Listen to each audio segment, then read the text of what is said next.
Hello, painting and design. Today I want to talk about two techniques in painting that you'll probably end up using almost throughout this whole school year. Before we start though, there's a really important step that all painting projects really need to go through. Imagine your paper, this is a handout you guys are going to be working on. You're going to want to take your paper and tape it to some sort of surface, either straight to the table, or if you have a board or even a rigid piece of cardboard.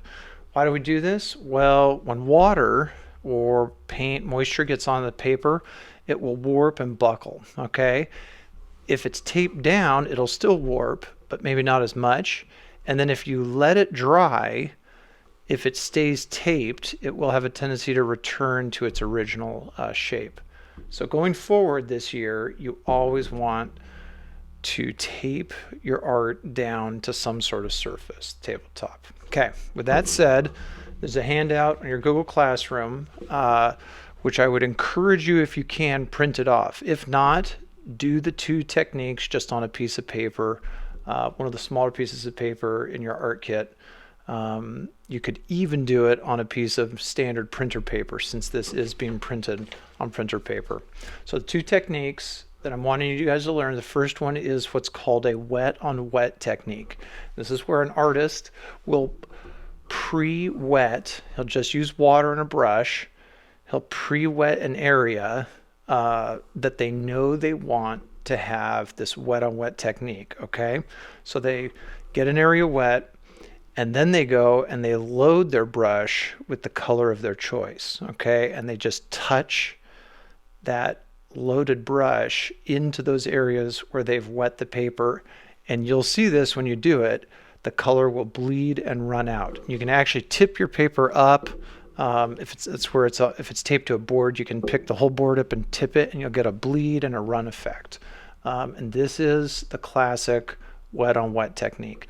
You can go in and add other colors in, and then they mix and you get a really true watercolor effect. Okay, so that's the wet on wet technique.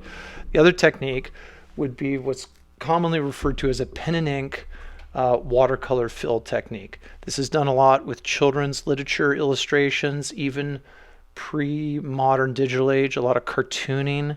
Early generation graphic novels were done this way, where an artist would sketch in a pencil something that they wanted. So on the handout, I'm going to want you guys to draw some simple shape, a cube, a square, pyramid, something.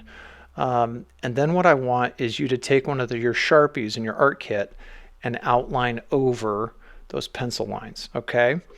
So pencil sketch first, go right over, trace over your pencil lines with your Sharpie as a second step. And then your third step is then you're getting to the watercolor, the painting.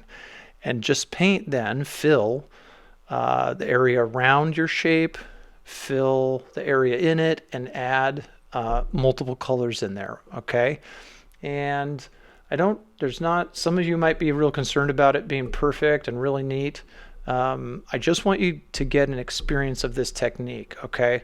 Why are we doing this? Well, the permanent ink from a Sharpie won't bleed, and your paint can go over the ink, and the ink will usually, from the Sharpie, will still show through unless you're putting on the paint really opaquely. With watercolor, just the nature of watercolor, you'll see the ink through almost always. So you can view my demonstration and have fun working on your own. Enjoy, you guys.